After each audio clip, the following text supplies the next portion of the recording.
Hello everyone. In this video, I will introduce one of the methods to design a lead compensator using root locus method. Here the 6 steps shows one of the algorithms. There are others. Recall that a lead compensator looks like follows. ds equal to k0 s plus a over s plus b. And this is the transfer function of a lead compensator where a less than b.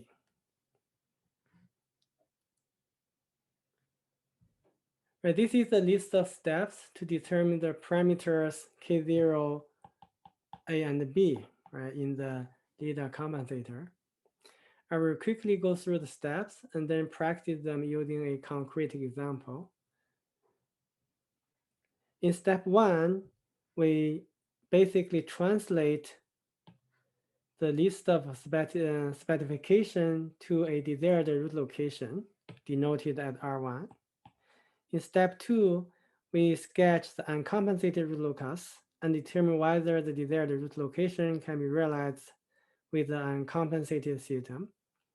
In step 3, we basically place a 0 right under the desired root location to determine A. In step number 4, we will determine parameter B. And in step 5, we determine K0. You can pause the video to read the steps in more details. In the last step, if necessary, we need to repeat step 1 to 5 so that everything can be satisfied. Now let's look at a concrete example. Consider the unit feedback control system with the plant GS equal to 40 over S times S plus 2. The specifications for the system as follows. Overshoot percentage should less or equal to 25%. Setting time should less or equal to 1 second. Now step 1. Transfer specification to desired root location. Denoted as R1. We have PO from the first specification. We have PO less or equal to 25%. And we know that PO equal to this.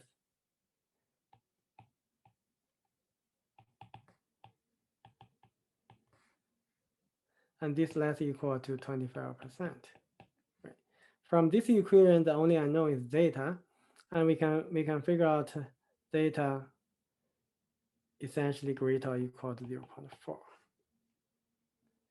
We also know that zeta equal to cosine theta.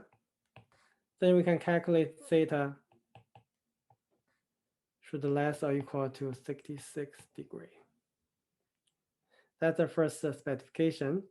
From second specification, we have Ts less or equal to 1 second, and Ts equal to 4 over zeta omega n for the 2% criteria, right? Less or equal to 1 second. And we can find that zeta omega n should be greater or equal to 4. From these two specifications, we can determine the root location. Now let's draw this S-plane diagram and show you how we determine the root location. So since we have this zeta omega n greater or equal to number 4, value 4 really. So this is the pole at -4, then the desired root should be on the left side of this vertical line. Now let's draw the length for the zeta. We have theta less or equal to 60 degrees, okay, which is 66 degree, which is these two lines here. Okay. For desired root location, they should lie inside this chord. By combining these two specification, then this is the feasible region for the desired root location. For minimum control effort, the intersection should be the desired root location, right? This is for the minimum control effort. So we can denote the R1, R2, and you know that R1 and R2 are complex conjugate pairs. R1 equal to R2 conjugate. Now let's denote R1 equal to sigma plus j omega. Then from just look at the diagram, we know that sigma equal to -4. Right?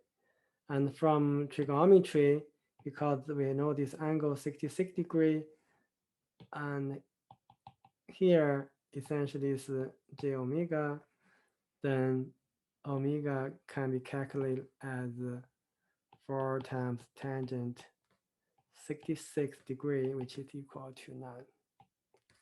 So now we have the desired root location R1 equal to -4 plus J9. Right. Now let's go to step 2. Step 2 is to sketch the uncompensated root locus. Right, sketch.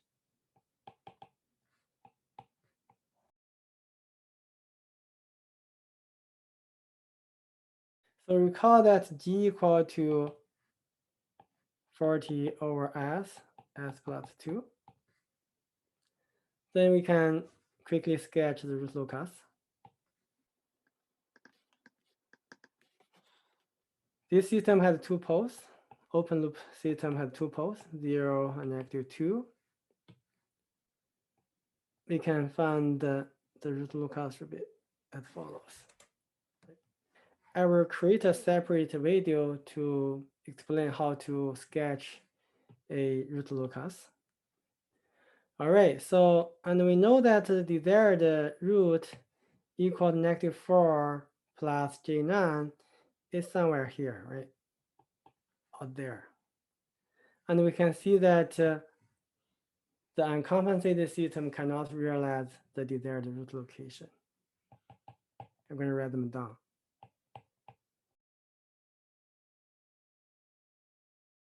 Then we need to design a compensator. Right, step 3. We determine the zeros. So essentially, we just place the 0 right under the desired root location.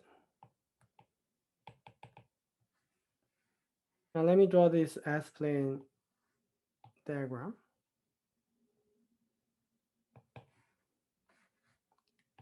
We know that the desired root location is as -4 J9.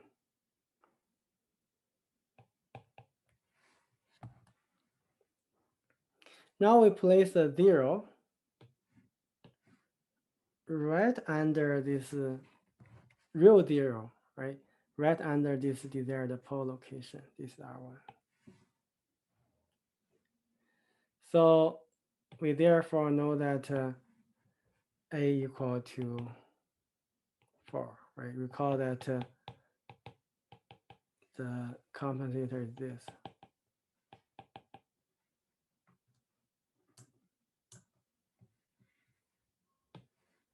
Step 4,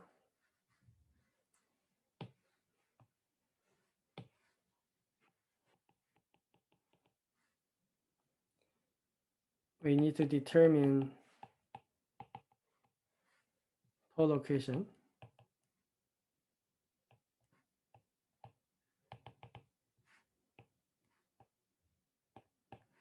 so that the total angle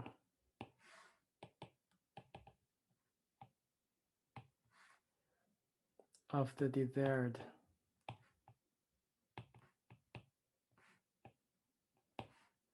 root location is negative 180 degrees.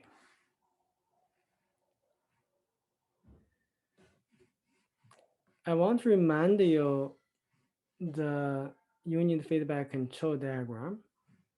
Right? The diagram is as follows.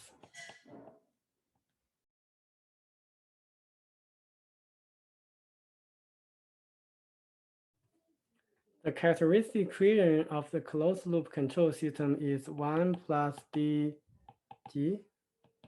This is controller and this is your plant equals 0. And so that dg equals -1 we have. Right. Since d times g is a complex number,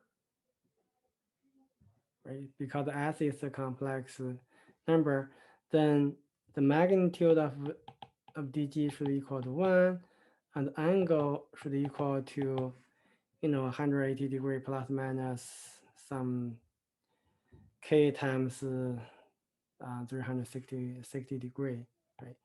So if you look at the geometry, so essentially the angle should be equal to negative 180 degree. If we can put d and g together, write them in terms of s, it looks like follows.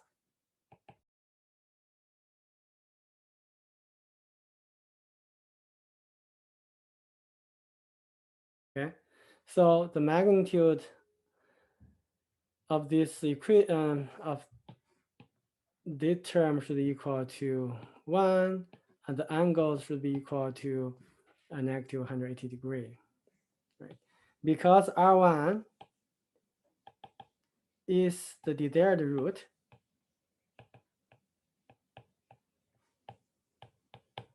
then R1 must satisfy the same equation. In this case, we can replace R1 there, right? Now, let's look at the angle first, okay? So we replace S by R1 and look at the angles. By complex algebra, the angles of all the zeros minus the poles should equal to negative 180 degree. Then the angle of K0 is 0. Now we have the angle of R1 plus A, this is 0, so that's why it's positive, minus the angle of R1 plus B, minus the angle of R1, minus the angle of R1 plus 2 should equal to negative 180 degree. Okay, so now I'm going to draw these terms, right? These terms in S-plane, right? I'm going to draw these 4 terms, right? So the constant term we don't, because the angle of the constant term is 0.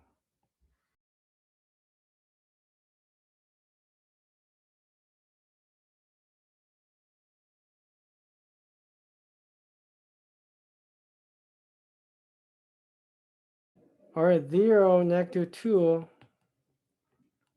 are the open loop poles. And we place the 0 at negative 4, and we need to find determine the pole location. It's negative b there, and it's negative 4. And the desired pole location is here, right? Negative 4. This is not. Okay, so now let's draw the terms. So let's start from 0. So this arrow, so essentially is this term, R1, right? So this is R1. Now this R1 minus 0, or R1 plus 0 is this guy. And this arrow represents S plus 2. essentially s minus minus 2, then it's s plus 2, right? R1 plus 2 in this particular case, which is this term, or more exactly this term, and this is the angle, right? So this angle here, let's call it theta 2, is essentially this term. And this angle, theta 1, is this term. Okay, now this is R1 plus 4, which is this term. And the angle is 90 degree, right? Theta 3. Because we place the 0 right under R1, so that's the angle is 90 degree. Now this last one will be S plus B, which is this term, right? In this particular case, the angle theta 4 will be this guy. This is the angle, right? Okay. Because this equation, we will have negative theta 1 minus theta 2 plus theta 3 minus theta 4 equal to 100, negative 180 degree. Right? This is positive because this is 0, right there. All right, by trigonometry, we can find the theta 1, theta 2, and theta 3. Then we can calculate this theta 4. Theta 4 is unknown. Okay. Theta 1 can be calculated by trigonometry arctangent this length, which is none, over this length, right, with negative 4, right? I mean, this coordinate, right? So this is 9 over negative 4. This is equal to 114 degree.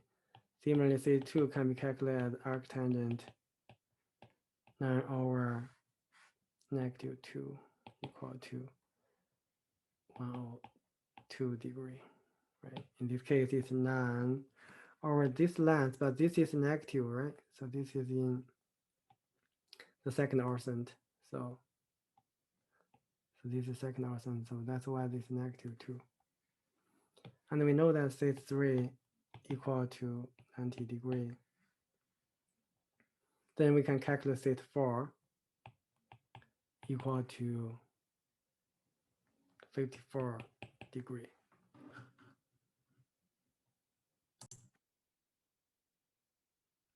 Now let's denote this length here. So from B to 4, the length is delta. Then since we know that theta 4 is 54 degree, then by trigonometry, we can find that 9 over delta equal tangent 54 degree, right, which is this height is 9, this width is delta, 9 over delta equal tangent 54 degree. Then we can calculate that delta equal to 9 times tangent 54, and this equal to 65. Then if this length is 6.5, then the whole length here is 9.5.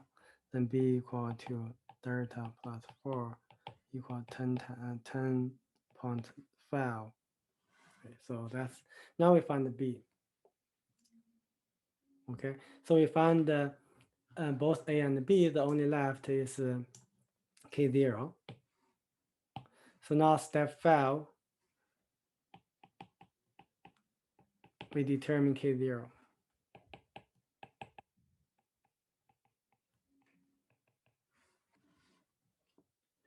We use the same fact, right, from the magnitude equal to 1. Then we will have K0 times R1 plus A over R1 plus B times 40 over R1 times R1 plus 2. The magnitude should equal to 1. Right? By complex algebra, we will have K0 is a real number, then the magnitude R1 plus A over the magnitude R1 plus B. Now we know that R1 equal -4 plus J9, A equal to 4, B equal to 10.5. Then we can plug in those values. We will determine K0 equal to -4 plus J9 plus 10.5. This is essentially this term, right? You move this term on this side, it becomes numerator, and this gets all become numerator, and this guy becomes denominator on the other side. Then we have R1, which is this term, -4 plus D9, times this term, right? -4 plus J9 plus 2 over -4 plus J9 plus 4, which is this term, and it times 40. You do the calculation, you got 2.8. Now we already found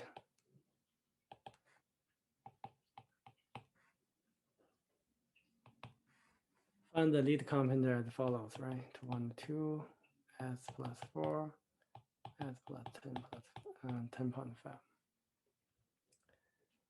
Since we don't have a specification of steady state error, and therefore we do not need to worry about the error constant, we are done essentially. Okay, we got the lead compensator. However, we need to test whether or not our closed loop system can satisfy